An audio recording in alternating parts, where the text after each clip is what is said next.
Hello guys, तो कैसे हैं आप लोग। उम्मीद करता हूँ बेहद ही अच्छे होंगे। तो गाइस, जैसा कि आप लोगों को याद होगा, हम लोगों ने लास्ट लेक्चर में स्टार्ट कर ली थी हमारी कोलिगेटिव प्रॉपर्टीज, और उसी में हम लोगों ने relative loading and vapour pressure पढ़ ली थी।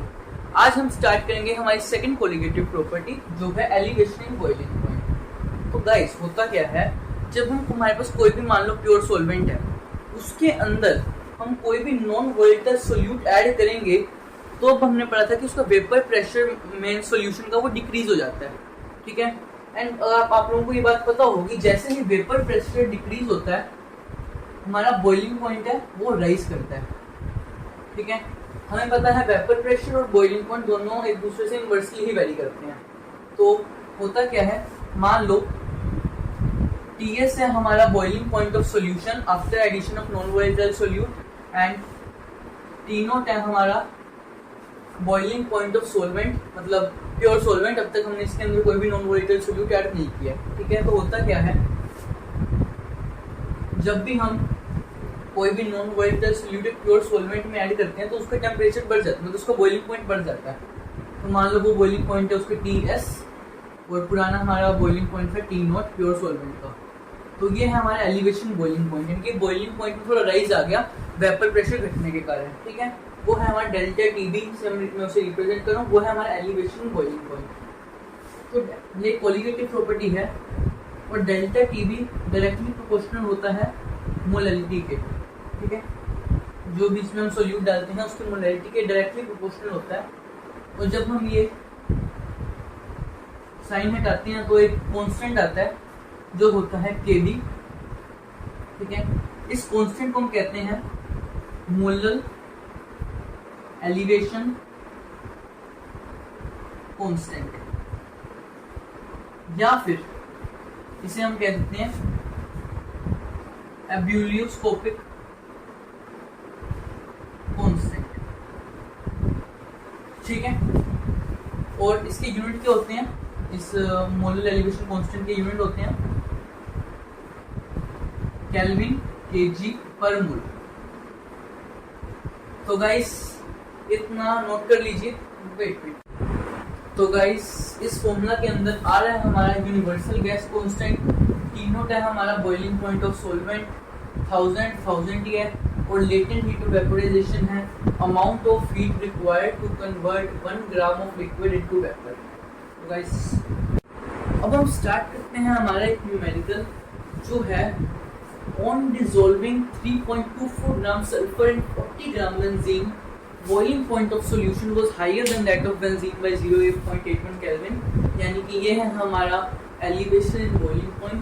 Kb हमें गिवन है बेंजीन के लिए 2.53 केल्विन kg पर मोल।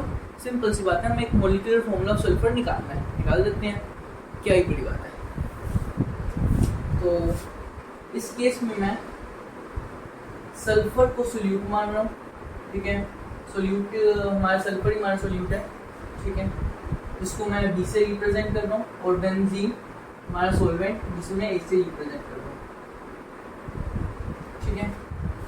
हमें सल्फर का मास गिवन है जो कि है 3.24 ग्राम, और बेंजीन का, ठीक है, और बेंजीन का भी गिवन है जो कि है हमारा 40 ग्राम। ठीक है। एलिवेशन बॉइलिंग पॉइंट कितना, 0.81 केल्विन, और एब्यूलियोस्कोपिक कांस्टेंट की वैल्यू है 2.53 केल्विन kg पर। ये कांस्टेंट हमारा सॉल्वेंट के लिए होता है, ध्यान रखिएगा इस बात को भी। ठीक है। हमें मॉलिक्यूलर फॉर्मूला ऑफ सल्फर निकालना है। मान लो एक मिनट से रेड कर लेता हूँ Sx। अब हमें इसमें x की वैल्यू निकालनी है। वो कैसे आएगी, ग्राम मॉलिक्यूलर मास ऑफ सल्फर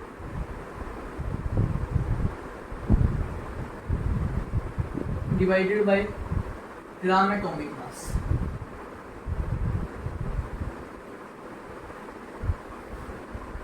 हमें सल्फर का ग्राम एटॉमिक मास तो पता ही है, वो होता है 32 ग्राम।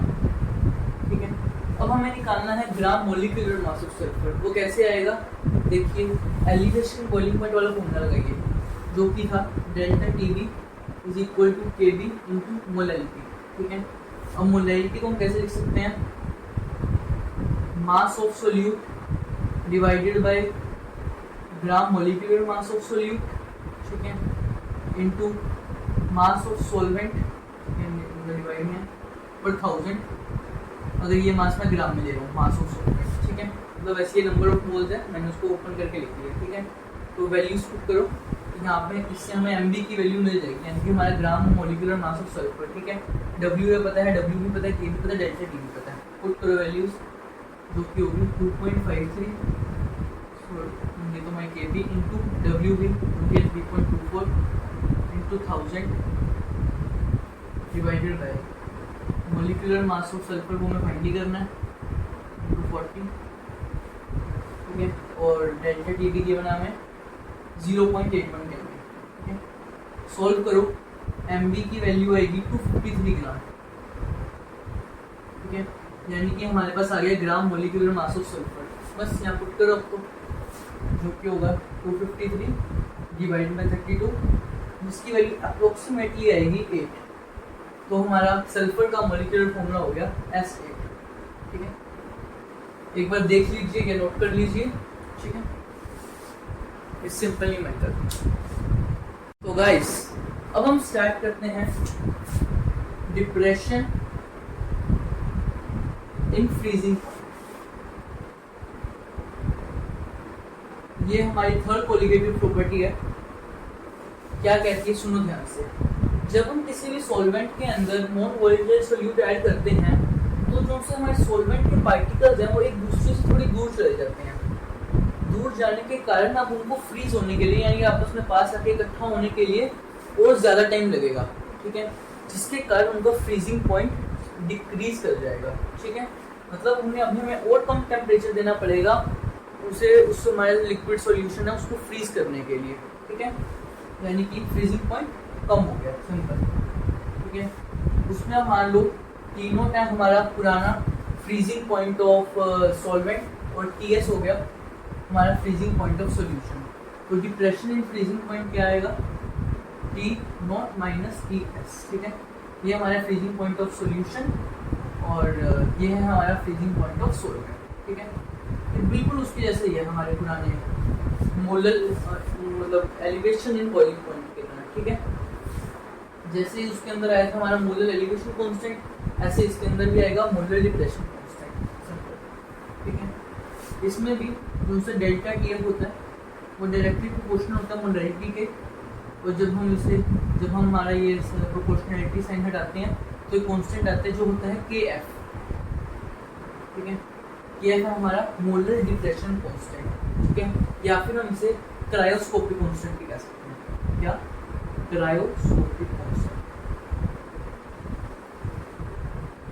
यूनिट इसके कैसे होते हैं, बिल्कुल सेम वैसे जैसे हम लोगों ने मोलर एलिवेशन कांस्टेंट के पढ़े थे, केल्विन kg पर मोल।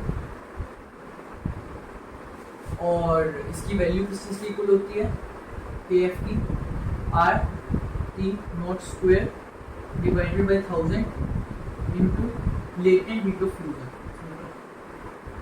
इसमें लेटेंट हीट ऑफ फ्यूजन आ जाता है। लेटेंट हीट ऑफ फ्यूजन में उसकी जैसे ही होता है, amount of heat required to convert 1 gram of solid into vapour, solid into liquid, ठीक है। बस सिंपल सा है, सेम हमारा एलिवेशन इन बॉइलिंग पॉइंट की तरह। तो इसे नोट कर लीजिए। अभी हम इससे रिलेटेड एक न्यूमेरिकल करते हैं। तो गाइस क्वेश्चन रीड करिए, क्या है, elevation in boiling point for 1 molar solution of glucose is 2 Kelvin. Okay. The depression in freezing point for 2 molar solution of glucose in same solvent is 2 Kelvin. Okay. मतलब same ही हो गया, elevation in boiling point भी और depression in freezing point भी। तो हमें निकालना है relation between Kv and Kf। Very simple numerical, आप पहले खुद कर लीजिए चाहे राइट, ठीक है। तो आप लोगों को पता है हमारा डेल्टा भी किसके इक्वल होता है, Kb M, और डेल्टा TF होता है KFM। सिंपल, हमें Kb और KF के बीच में रिलेशन चाहिए क्या है, ठीक है। जब हम हमारा 2 केल्विन आएगा हमारा एलिवेशन इन बॉइलिंग पॉइंट, जब हमारा मोलैलिटी है, जब हमारी मोलैलिटी है ग्लूकोज की 1, ठीक है, और सॉल्वेंट सेम है, तब हमारा फ्रीजिंग पॉइंट में डिप्रेशन है, डिप्रेशन फ्रीजिंग पॉइंट आएगा वो भी 2 केल्विन ही आएगा जब हमारी मोलैलिटी है 2, KF इंटू 2, ठीक है, 2 केल्विन 2 केल्विन, इन दोनों को इक्वेट कर दो सिंपल, तो आ गया हमारा KB is equal to 2 into KF, ठीक है, simple relation between KB and KF, तो इसे नोट कर लीजिए गाइस। हमारी डिप्रेशन फ्रीजिंग पॉइंट से कुछ एप्लीकेशन ज़मीन में मैं आपसे डिस्कस करना चाहूँगा, उनमें से एक तो पहली तो ये होगी, मान लो आप लोग जा रहे हो मनाली घूमने फैमिली के साथ अपनी कार पे, ठीक है, मान लो आगे रास्ते में पड़ी काफ़ी सारी बर्फ़, आपकी कार आगे नहीं जा पा रही, क्या करोगे? वहीं पर केमिस्ट्री लगा देना, उस बर्फ़ के ऊपर नमक डालना, ठीक है, आप लोगों ने शायद देखा भी होगा कभी, जब हम उसकी बर्फ़ के ऊपर नमक डालते हैं तो अभी हम लोगों ने पढ़ा जो हमारा नमक है वो नॉन वोलेटाइल सोल्यूट की तरह एक्ट करेगा, जिसके कारण बर्फ़ का फ्रीजिंग पॉइंट डिक्रीज हो जाएगा, जिसके कारण वो बर्फ़ मेल्ट हो जाएगी और आप लोग आराम से चल सकते हो। और इसे समझने के लिए दूसरी एप्लीकेशन, मान लो आपकी गली में कोई वेंडर आया, ठीक है, आइसक्रीम बेचने वाला, गर्मियों का मौसम है और ये तो गर्मियों के मौसम में तो अच्छी लगती है काफ़ी, ठीक है, और मान लो उसका जो बॉक्स है वहाँ पर उसने रखी हुई आइस क्यूब्स, ठीक है, यहाँ पर एक और कंटेनर हो गया जिसके अंदर उसने रखी हुई आइसक्रीम, ठीक है, यहाँ पर या तो वो डाल सकते सिर्फ आइस, या वो डाल सकता सोल्ट प्लस आइस, क्या डालें बता दो, ठीक है, सोल्ट प्लस आइस डालेगा तो उसकी आइसक्रीम जल्दी मेल्ट नहीं होगी, क्यों नहीं होगी? जो उसमें नॉर्मल आइस है, मान लो वो मेल्ट हो रही है -5 डिग्री सेल्सियस पे, तो ऑब्वियसली बात है सोल्ट एक नॉन वोलेटाइल सोल्यूट की तरह काम करेगा, तो इसका फ्रीजिंग पॉइंट थोड़ा कम हो जाएगा, -20 डिग्री सेल्सियस मान लो, ये दोनों आपस में मेल्ट हो जाना, फ्रीज हुई है -20 डिग्री सेल्सियस पे और ये हुआ है -5 डिग्री सेल्सियस पे आइस, ठीक है, मान लो उसने डाली सिर्फ आइस, ठीक है, तो अंदर का टेम्परेचर क्या रहा -5 डिग्री सेल्सियस, जिसमें आइसक्रीम न फूल है, और इसका है अगर मान लो उसकी जगह उसमें डाली सोल्ट प्लस आइस तो है टेम्परेचर -20 डिग्री सेल्सियस, मतलब अंदर का टेम्परेचर -20 डिग्री सेल्सियस है, मतलब कि अंदर थोड़ी ज़्यादा ठंडक प्रोवाइड कर रहा है। जब आइसक्रीम बेचने वाला आदमी धूप में जाएगा आइसक्रीम्स बेचने, तब ये बर्फ़ मेल्ट भी होगी, जिसके कारण अंदर का टेम्परेचर बढ़ेगा और आइसक्रीम्स भी मेल्ट होंगी। अगर मान लो बाहर का टेम्परेचर है 40 डिग्री सेल्सियस, ठीक है, यानी कि इस टेम्परेचर को 40 डिग्री सेल्सियस पर पहुँचना है, ठीक है, ताकि अंदर का टेम्परेचर थोड़ा इंक्रीज हो और आइसक्रीम मेल्ट, ठीक है, हमें तो आइसक्रीम मेल्ट होने से बचानी है ताकि आप लोगों को ठंडी ठंडी कुल्फियाँ खाने को मिले एकदम हार्ड, ठीक है। अब ये बताओ मुझे -5 to 40 पहुँचना आसान है या -20 to 40? ऑब्वियसली -5 to 40 पहुँचना आसान है, यानी कि इसका टेम्परेचर, इसका फ्रीजिंग पॉइंट कंपैरेटिवली आइस का सोल्ट प्लस आइस से ज़्यादा है, यानी कि ये ज़्यादा जल्दी मेल्ट होगी ये वाली आइस, ठीक है, और सोल्ट प्लस आइस का फ्रीजिंग पॉइंट थोड़ा कम है, फ्रीजिंग टेम्परेचर कम है, जिसके कारण इसे बाहर धूप में मेल्ट होने में थोड़ा ज़्यादा टाइम लगेगा और ये थोड़ी महफूज रहेगी अपनी बाहर धूप में भी, और आइसक्रीम से ज़्यादा टाइम के लिए होल्ड कर पाएगी बिना मेल्ट हुए। इसलिए हम जो उनसे वेंडर्स होते हैं वो यहाँ पर सोल्ट प्लस आइस ऐड करके रखते हैं अपने कंटेनर में, जिसके कारण वो जल्दी मेल्ट ना हो आइस और आइसक्रीम भी आपकी एकदम सेफ रहें, ठीक है। तो देख लीजिए,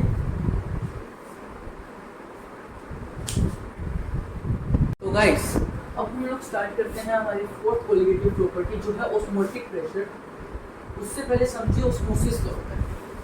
मान लो एक कंटेनर है, उसके बीच में आप लोगों ने लगा दिया एक सेमी परमिएबल मेम्ब्रेन, ठीक है, इस साइड मान लो मैंने ले लिया सॉल्यूशन जिसकी कंसंट्रेशन है C1, इस साइड भी मैंने ले लिया एक सॉल्यूशन, मतलब इसके अंदर सोल्यूट काफ़ी कम है, सॉल्वेंट ही सॉल्वेंट है C2। सोल्यूट के टर्म्स में देखें तो C1 ज़्यादा है C2, यानी कि C1 मतलब इस साइड की कंसंट्रेशन इस साइड से ज़्यादा है, इसके अंदर सोल्यूट पार्टिकल्स हैं काफ़ी ज़्यादा, इसके अंदर मैंने सॉल्वेंट किया है। बट अगर हम सॉल्वेंट के रिस्पेक्ट में देखें तो इस साइड सॉल्वेंट ज़्यादा है और इस साइड सोल्यूट कम है। अगर मैं सॉल्वेंट की टर्म में देखूँ तो C2 C1 से ज़्यादा होगा सिंपल फॉर सॉल्वेंट, ठीक है। ये सेमी परमिएबल मेम्ब्रेन है, तो ये सोल्यूट के बड़े पार्टिकल्स होंगे तो उनको तो ये इस साइड इससे क्रॉस करने देगी, ठीक है, सॉल्वेंट को क्रॉस करने देगी, ठीक है, और सॉल्वेंट C2 के अंदर ज़्यादा है, C1 के अंदर कम है, तो हमेशा हाई कंसंट्रेशन तो लो कंसंट्रेशन में कोई भी चीज़ ट्रैवल करती है। और अगर हम सॉल्वेंट के विद रिस्पेक्ट टू देखें तो C2 ज़्यादा है, C1 कम है, ठीक है। तो जो सॉल्वेंट पार्टिकल्स हैं वो इस साइड से राइट हैंड साइड से लेफ्ट हैंड साइड की तरफ मूव करेंगे, ठीक है। इसी मूवमेंट को हम लोग कहते हैं ऑस्मोसिस। क्या है? Net movement of solvent particles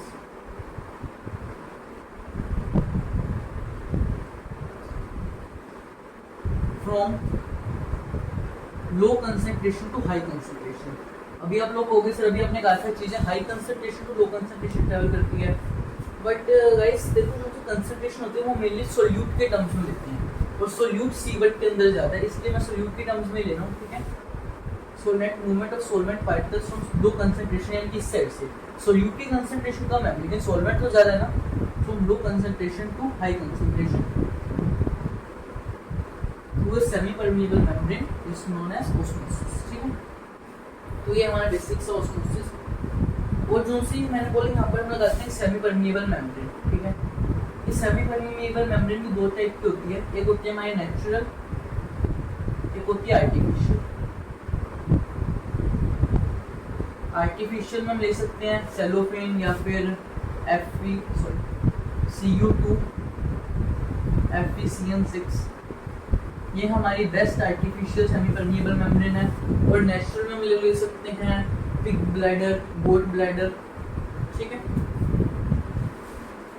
और ऑस्मोसिस की कुछ हमारी एप्लीकेशंस भी है डे टू डे लाइफ में, जैसे कि आप लोगों ने देखा होगा जो से डॉक्टर्स होते हैं, मान लो आपके गले में खराश है, मतलब गला ना जैसे आपका गला है, ठीक है, फिर खराश ही नहीं जाती, मतलब आपके थोड़े सेल्स के अंदर वाटर चला जाता है जिसके कारण फूल जाते हैं सेल्स, तो वो डॉक्टर सलाह देते हैं कि आप सोल्ट वाटर से गार्गल करो, मतलब जब यहाँ पर सोल्ट वाटर आएगा, ठीक है, यानी कि इसकी कंसंट्रेशन काफ़ी हाई होगी, ठीक है, कि सोल्ट पार्टिकल्स होंगे, सॉल्वेंट कम होगा, कंपैरेटिवली इसकी कंसंट्रेशन लो होगी, जिसके कारण जो उनसे हमारे सॉल्वेंट पार्टिकल्स तो लो कंसंट्रेशन वाली साइड ही ज़्यादा होंगे, ठीक है। तो फिर जो सॉल्वेंट पार्टिकल्स हैं वो आपके सेल से बाहर आ जाते हैं, बाहर की तरफ मूव करते हैं ड्यू टू ऑस्मोसिस, ठीक है, जिसके कारण आपकी सेल्स थोड़े श्रिंक हो जाती हैं, जिसके कारण आपकी खराश दूर होती है और आप उनको फिर थोड़ा अच्छा लगता है, ठीक है। तो ये एक एप्लीकेशन हमारे ऑस्मोसिस की, और भी एप्लीकेशन आप कर सकते हैं, ठीक है। तो इसे नोट कर लीजिए और अभी हम लोग स्टार्ट करते हैं हमारा मेन ऑस्मोटिक प्रेशर। तो गाइस देखिए ऑस्मोटिक प्रेशर के बारे में।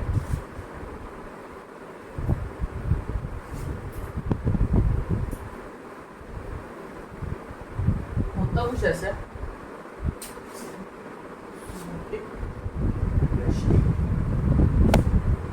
होता कुछ ऐसे ही मान लो हमारे पास कोई सेटअप है, इस साइड हम लोगों ने लिया प्योर सॉल्वेंट और इस साइड सॉल्यूशन, बात वही है, इस साइड की कंसंट्रेशन ज़्यादा होगी सॉल्यूट की, इस साइड की कम होगी, इस साइड तो सॉल्यूट है ही नहीं, ठीक है। तो solvent particles low concentration to high concentration travel करेंगे,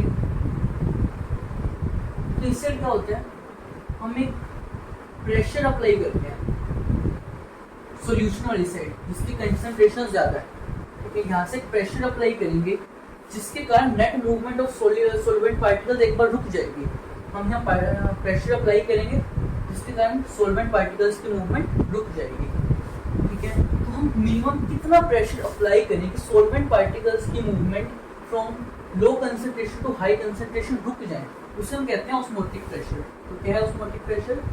is the minimum pressure applied to stop the net movement of solvent particles from low concentration to high concentration।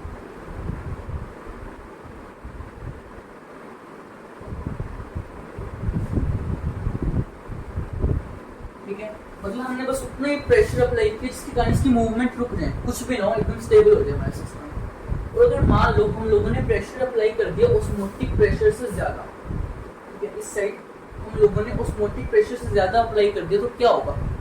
Osmotic pressure ज़्यादा pressure apply किया तो reverse osmosis हो जाएगी, reverse osmosis, ठीक है। इसको हम शॉर्ट में आरओ भी बोल सकते हैं, ठीक है। देखो बेसिक हम लोगों ने जब ऑस्मोटिक प्रेशर अप्लाई किया तो movement of solvent particles main solvent side से सॉल्यूशन साइड की तरफ जो आ रहे थे वो रुक जाती है, ठीक है। अगर मान लो वही हमने ऑस्मोटिक प्रेशर से ज़्यादा अप्लाई कर दिया तो सॉल्वेंट पार्टिकल्स यहाँ से यहाँ दोबारा ट्रैवल कर लग जाएंगे सॉल्वेंट वाली साइड, ठीक है। उसे हम कहते हैं रिवर्स ऑस्मोसिस, आरओ। आप लोगों ने सुना भी होगा, मैं फिल्टर्स को आरओ बोल देते हैं। वो सेम यही प्रोसीजर यूज करते हैं। मान लो सोल्ट वाटर है यहाँ पे और यहाँ पर नॉर्मल वाटर है, ठीक है। यहाँ सिर्फ सॉल्वेंट और यहाँ पे पूरा सॉल्यूशन है, तो हम रिवर्स ऑस्मोसिस करते हैं, ठीक है, जिसके कारण सॉल्वेंट पार्टिकल यानी सिर्फ वाटर, यहाँ का वाटर भी यहाँ की तरफ ट्रैवल करने लग जाता है, ठीक है, जिसके कारण वाटर के अंदर से सॉल्ट रिमूव हो जाता है। ये हम इसलिए कहते हैं इसे डीसैलिनेशन ऑफ सी वाटर, ठीक है। हमारा फिल्टर भी इसी प्रोसेस के ऊपर बेस्ड है, रिवर्स ऑस्मोसिस के ऊपर, ठीक है। इसका बेस्ट एग्जांपल है रिवर्स ऑस्मोसिस का। तो आज आप लोगों ने अपने घर के बेसिक फिल्टर की वर्किंग भी समझ ली, तो कांग्रेचुलेशंस। और हम ऑस्मोटिक प्रेशर को रिप्रेजेंट कर देते हैं पी, या फिर ज़्यादातर आपकी बुक्स में आपको लिखे मिलेगा पाई से, ठीक है। तो जो सी पाई होती है ये डायरेक्टली प्रोपोर्शनल होती है कंसंट्रेशन के और डायरेक्टली प्रोपोर्शनल होती है टेम्परेचर के, यानी कि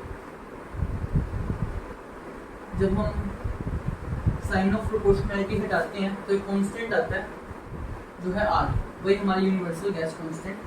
सो pi is equal to C R T, ये है हमारा ऑस्मोटिक प्रेशर। इसमें कंसंट्रेशन में कौन सी ले रहा हूँ, मोलैरिटी, ठीक है। तो ये है हमारा osmotic pressure, pi is equal to C R T. अब इससे रिलेटेड हम एक न्यूमेरिकल कर लेते हैं, आप लोगों को काफ़ी अच्छा लगेगा। गाइस अभी आप लोगों के सामने है ऑस्मोटिक प्रेशर से रिलेटेड एक न्यूमेरिकल, बड़ा सिंपल सा न्यूमेरिकल है। इसमें आप लोगों को यूरिया या ग्लूकोज में से किसी एक को सॉल्वेंट मत मानना, क्योंकि इसमें सॉल्वेंट है हमारा H2O और ये दोनों के दोनों ही एज ए सोल्यूट काम करेंगे। इसलिए इसमें मैं यूरिया को मान लेता हूँ B और ग्लूकोज को मान लेता हूँ B डैश, ठीक है। और सॉल्वेंट को हम लोग यही मान लेंगे हमारा H2O। इसमें हम लोगों को निकालना है ऑस्मोटिक प्रेशर ऑफ सॉल्यूशन, ठीक है। कैसे निकालेंगे, क्योंकि इस सॉल्यूशन के अंदर हम लोगों ने ग्लूकोज और यूरिया दोनों के दोनों ही H2O के अंदर मिक्स किए हैं, तो कैसे आएगा टोटल हमारा ऑस्मोटिक प्रेशर। पहले हम लोगों ने निकालने का ऑस्मोटिक प्रेशर यूरिया का, उसके बाद निकाल लेंगे ग्लूकोज का, ऐसे यूरिया का, ठीक है। दोनों का इंडिविजुअली निकाल के हम लोग ऐड कर देंगे तो हमारे पास टोटल ऑस्मोटिक प्रेशर आ जाएगा। अब बात यह है कि हमारे पास ऑस्मोटिक प्रेशर यूरिया का कैसे आएगा और उसका ग्लूकोज का कैसे आएगा, ये सवाल है। सिंपल फॉर्मूला लो जो कि होता है हमारा CRT, ठीक है। इसका बनेगा CBRT और इसका CB डैश RT, मतलब मैं इन दोनों की कॉन्सेंट्रेशन को CB और CB डैश, ठीक है। क्या होगी, मोलैरिटी है तो NB डिवाइडेड बाई B, क्या वॉल्यूम सेम है हमारी 100 ml दोनों में, इंटू RT और टेम्परेचर भी सेम है, NB dash by B RT। इसको यहाँ पुट करके ऐड कर देता हूँ, क्या बनेगा osmotic pressure pi is equal to NB RT upon B plus NB dash RT upon B। यहाँ से RT अपॉन B हम कॉमन ले लेंगे और आएगा NB plus NB dash. Simple सा फॉर्मूला बन गया, ठीक है। अब R की वैल्यू हमें यहाँ पर इन्होंने दी रहती है 0.082, टेम्परेचर गिवन है हमें 27 डिग्री सेल्सियस, बट आप लोगों ने टेम्परेचर डालना केल्विन में, सेल्सियस में मत डालना, जो बनेगा हमारा 300 kelvin divided by volume 100 ml, ठीक है। वॉल्यूम हमेशा लीटर में लेते हैं, आप लोगों को याद होगा, तो बनेगी ये 0.1 लीटर। अब बारी आती है number of moles of urea है कितने, विच इज इक्वल टू हमेशा गिवन मास, यूरिया का mass given 0.6 divided by molar mass. Molar mass होता है यूरिया का, आप लोगों को याद होना चाहिए 60 ग्राम, जो बनेगा 0.01 and same for NB dash 1.8 ग्राम हमें गिवन है और इसका मोलर मास होता है 180 ग्राम, तो इससे भी मोल देंगे 0.01, पुट कर दो सिंपल 0.01 प्लस 0.01। इस पूरी तामझाम को सोल्व करके आप लोगों के पास ऑस्मोटिक प्रेशर की वैल्यू आएगी लगभग 4.9282, ठीक है। सिंपल सा क्वेश्चन था, नोट कर लीजिए और अच्छे से इसे देख लीजिए, ठीक है। और गाइस अब ऑस्मोटिक प्रेशर में आपको एक बात और बताना चाहता हूँ, सिंपल सी बात है, छोटी सी सुन लीजिए।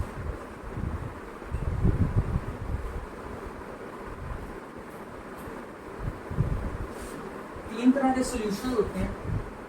एक होता है हमारा पहला आइसोटोनिक सॉल्यूशंस, ठीक है। ये मैं बात कर रहा हूँ जब हम टेम्परेचर सेम ही लें, ठीक है। दोनों सॉल्यूशंस एक ही टेम्परेचर पे, जब दो सॉल्यूशन हो एक ही टेम्परेचर पे, उनका ऑस्मोटिक प्रेशर सेम हो, तो वो होते हैं हमारे आइसोटोनिक सॉल्यूशन, यानी कि solutions having same osmotic pressure, ठीक है। टेम्परेचर चेंज नहीं करना।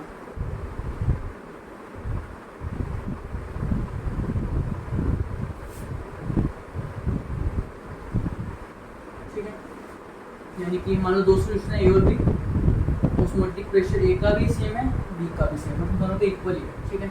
ये मैं लिख सकता हूँ CaRT, यूनिवर्सल गैस कांस्टेंट की वैल्यू सेम ही रहेगी, टेम्परेचर मैंने कहा ये सेम होगा, ये कैंसिल कर दो, यानी कि आइसोटोनिक सॉल्यूशंस की कंसंट्रेशन भी सेम होगी, ठीक है। सेम कंसंट्रेशन के सॉल्यूशंस होंगे तो उन लोगों को ऑस्मोटिक प्रेशर सेम होगा, वो आइसोटोनिक सॉल्यूशंस कहलाएंगे। मान लो दो सॉल्यूशंस हैं, एक का ऑस्मोटिक प्रेशर कम है, एक का ज्यादा है, ठीक है। सॉल्यूशंस, ठीक है। तो उन दोनों सॉल्यूशंस में से जिस सॉल्यूशन का ऑस्मोटिक प्रेशर कम होगा वो कहलाएगा हमारा हाइपोटोनिक सॉल्यूशन, और जिसका ज्यादा होगा वो कहलाएगा हाइपरटोनिक सॉल्यूशन।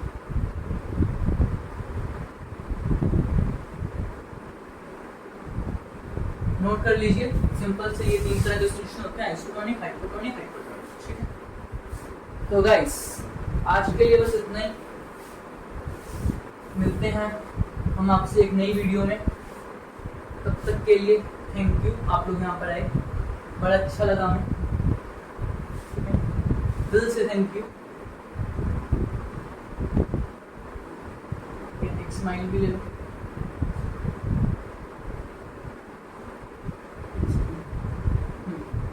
ठीक है, okay, bye bye, love you all.